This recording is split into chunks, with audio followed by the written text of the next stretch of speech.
President, and gentlemen, ladies of the House, standing here with 8 minutes in my hands and at this venerable and rather magnificent institution, I was going to assure you that I belong to the Henry VIII School of Public Speaking, that as Henry VIII said to his wives, I shall not keep you long. But now finding myself the seventh speaker out of 8 in what must already seem a rather long evening to you, I rather feel like Henry VIII's last wife. I more or less know what's expected of me, but I'm not sure how to do it any differently. Perhaps what I should do is really try and pay attention to the arguments that were advanced by the opposition today.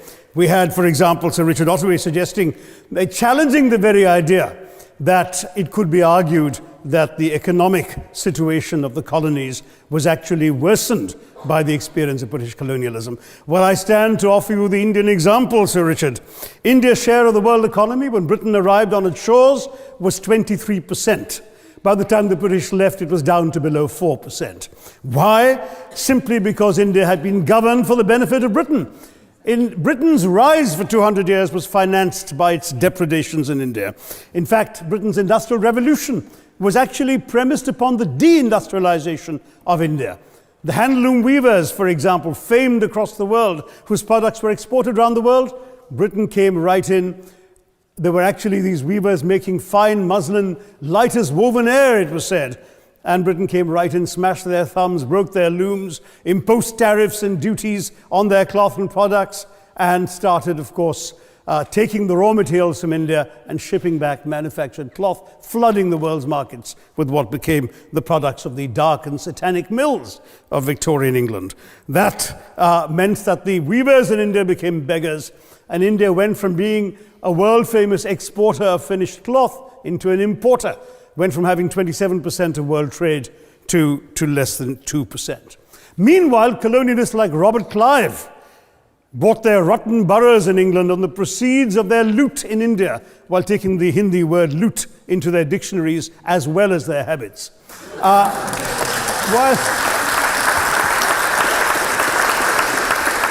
And the British had the gall to call him Clive of India, as if he belonged to the country, when all he really did was to ensure that much of the country belonged to him. By the end of the 19th century, the fact is that India was already Britain's biggest cash cow, the world's biggest purchaser of British goods and exports, and the source of highly paid employment for British civil servants. We literally paid for our own oppression. And as has been pointed out, the wealthy Victorian British families that made their money out of the slave economy, 1/5 of the elites of the wealthy class in Britain in the 19th century owed their money to transporting 3 million Africans across the waters. And in fact, in 1833, when slavery was abolished, what happened was that a compensation of £20 million was paid, not as reparations to those who had lost their lives or who had suffered or been oppressed by slavery, but to those who had lost their property. I was struck by the fact that your Wi-Fi password at this union commemorates the name of Mr. Gladstone, the great liberal hero. Well, I'm sorry, his family was one of those who benefited from this compensation. Staying with India, between 15 and 29 million Indians died of starvation in British-induced famines. The most famous example, of course, was the Great Bengal Famine during the Second World War, when 4 million people died because Winston Churchill, deliberately as a matter of written minuted policy, proceeded to divert essential supplies from civilians in Bengal to sturdy Tommies and Europeans as reserve stockpiles. He said that the starvation of anyway underfed Bengalis mattered much less than that of sturdy Greeks. This is Churchill's actual quote. And when conscience-stricken British officials wrote to him, pointing out that people were dying because of this decision, he peevishly wrote in the margins of the file, "Why hasn't Gandhi died yet?" So all notions that the British were trying to do their colonial enterprise out of enlightened despotism to try and bring the benefits of colonialism and civilization to the benighted heathen. I'm sorry, Churchill's conduct in 43 is simply one example of many that gave a lie to this myth. As others have said on the proposition, Violence and racism were the reality of the colonial experience. And no wonder that the sun never set on the British Empire, because even God couldn't trust the English in the dark. Let me take World War I as a very concrete example, since the first speaker, Mr. Lee, suggested these things couldn't be quantified. Well, let me quantify World War I for you. Again, I'm sorry, from an Indian perspective, others have spoken of other countries. 1/6 of all the British forces that fought in the war were Indian. 54,000 Indians actually lost their lives in that war. 65,000 were wounded. Another 4,000 remained missing or in prison. Indian taxpayers had to cough up £100 million in that time's money. India supplied 70 million rounds of ammunition, 600,000 rifles and machine guns, 42 million garments were stitched and sent out of India, and 1.3 million Indian personnel served in this war. I know all this because, of course, the commemoration of the centenary has just taken place. But not just that, India had to supply 173,000 animals, 370 million tons of supplies, and in the end, the total value of everything that was taken out of India, India, by the way, suffering from recession at that time and poverty and hunger, was, in today's money, £8 billion. You want quantification? It's available. Second World War, it was even worse, 2.5 million Indians in uniform. I won't belabor the point, but of Britain's total war debt of £3 billion, in 1945 money, 1.25 billion was owed to India and never actually paid. Somebody mentioned Scotland. Well, the fact is that colonialism actually cemented your union with Scotland. You know, the Scots had actually tried to send colonies out before 1707. They'd all failed, I'm sorry to say. But then, of course, came union, and India was available, and there you had a disproportionate employment of Scots. I'm sorry, Mr. Mackenzie has to speak after me.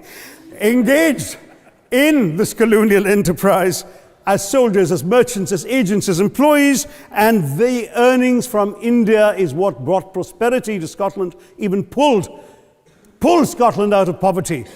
Now that India is no longer there, no wonder the bonds are loosening. Now, we've heard other arguments on this side. There's been a mention of the railways. Well, let me tell you, first of all, as my colleague, the Jamaican High Commissioner, has pointed out, railways and roads were really built to serve British interests and not those of the local people. But I might add that many countries have built railways and roads without having had to be colonized in order to do so.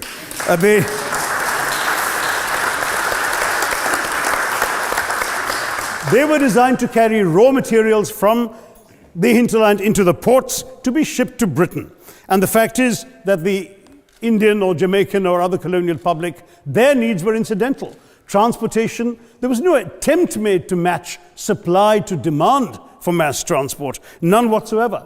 Instead, in fact, the Indian railways were built with massive incentives offered by Britain to British investors, guaranteed out of Indian taxes paid by Indians, with the result that you actually had 1 mile of Indian railway costing twice what it cost to build the same mile in Canada or Australia, because there was so much money being paid in extravagant returns. Britain made all the profits, controlled the technology, supplied all the equipment, and absolutely all these benefits came as private enterprise, British private enterprise, at public risk, Indian public risk. That was the railways as an accomplishment. We're hearing about aid. I think it was again Sir Richard Ottaway who mentioned British aid to India. Well, let me just point out that British aid to India is about 0.4% of India's GDP. The government of India actually spends more on fertilizer subsidies, which might be an appropriate metaphor for that argument. If I may point out as well,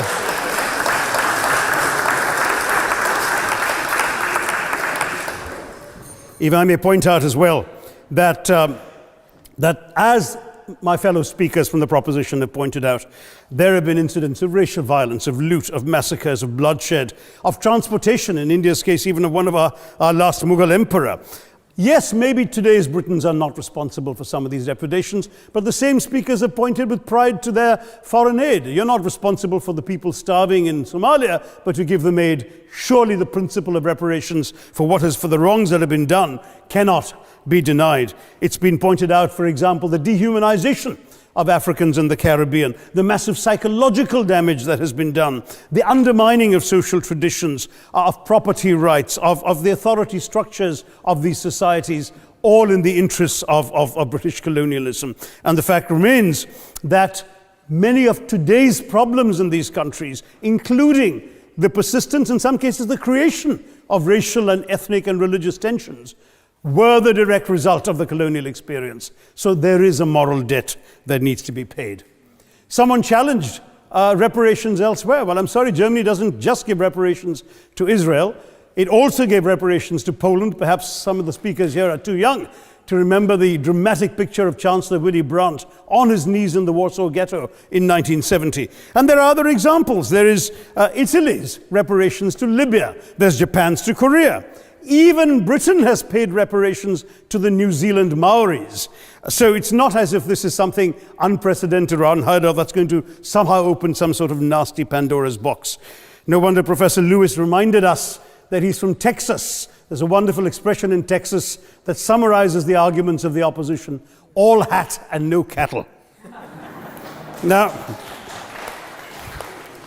if I can just quickly look through the other notes I was scribbling while they were speaking, there was reference to democracy and rule of law. Let me say with the greatest possible respect, it's a bit rich to oppress, enslave, kill, torture, maim people for 200 years and then celebrate the fact that they're democratic at the end of it.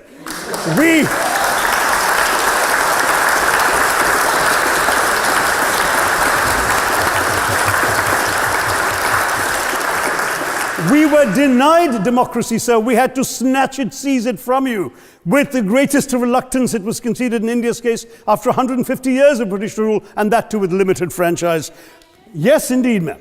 The opposition spoke quite highly of Greek and Athenian democracy on which the West should pride itself, and spoke of liberty and equality in that same name. The Athenian democracy was only functioning because of the slave society on which it was built.